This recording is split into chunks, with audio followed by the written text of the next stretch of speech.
So can you go into what private equity is, once maybe in a little bit more detail, and whether you think entrepreneurs should use it?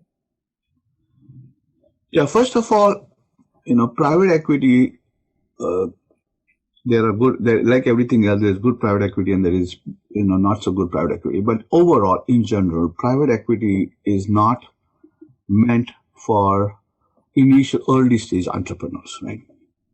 Private equity is a source of capital where the company or the organization that is offering the capital, they put a little bit of their money and they go, because of their track record, they go to institutions and they have a significant amount of capital available that they invest in leverage existing cash flow.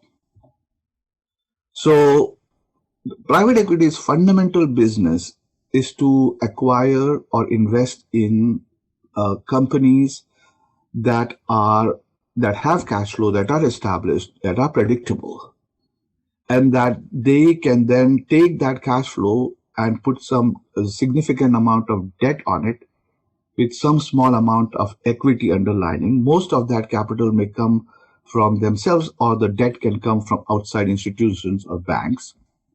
And then the cash flow that is typically used to give to return to shareholders, to investors, or to improve the quality products of the company or the structure of the company or hire more people, is now used to pay the debt that is put on the balance sheet. But since private equity business is fundamentally to provide debt, service their debt, and then try to get as much capital that they invested in back and then sell it to somewhere else.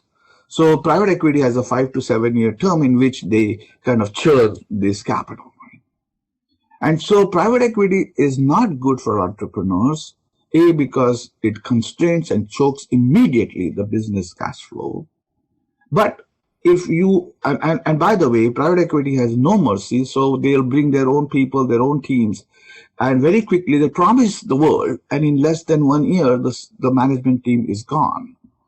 Because they want to take control. They don't want resistance. They want to take control of the operation. They want to take control of the bank balances. They want to take control of how they finance all of that stuff. And so in that case, the only time it is good for an existing business that entrepreneurs have is if they say, okay, I don't want to be with the company for more than a year or so, and I want to take my cash and leave now. That is only the situation. That is good, but that requires an established business. So A, private equity is not a source of capital for early stage entrepreneurs, and B, it is for sure not a friendly capital.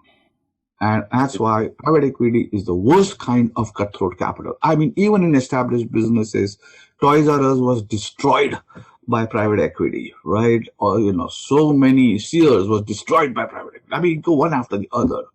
And you see that those are big corporations, by the way. Think about what a poor entrepreneur would get there, right? But I have seen enough people who sell their business knowing that year from now they'll be thrown out. But hey, if they've gone, they can do something else. That's definitely, there is a place for that kind of thing in private equity. Is this from experience for yourself, or is it just observations that you've seen this happen? No. So I have never sold my business to private equity, but I have been engaged with transactions that private equity has been involved in. And so I have seen it from the capital side. I have seen it from the company side. I have just not accessed private equity for myself. On purpose, then? Well, now that looking back at it, it was the smartest thing to do at that point in time. I probably didn't have a business that was of that level of interest to private equity, but because I used public instruments more often, where keeping control of my destiny was critical for me.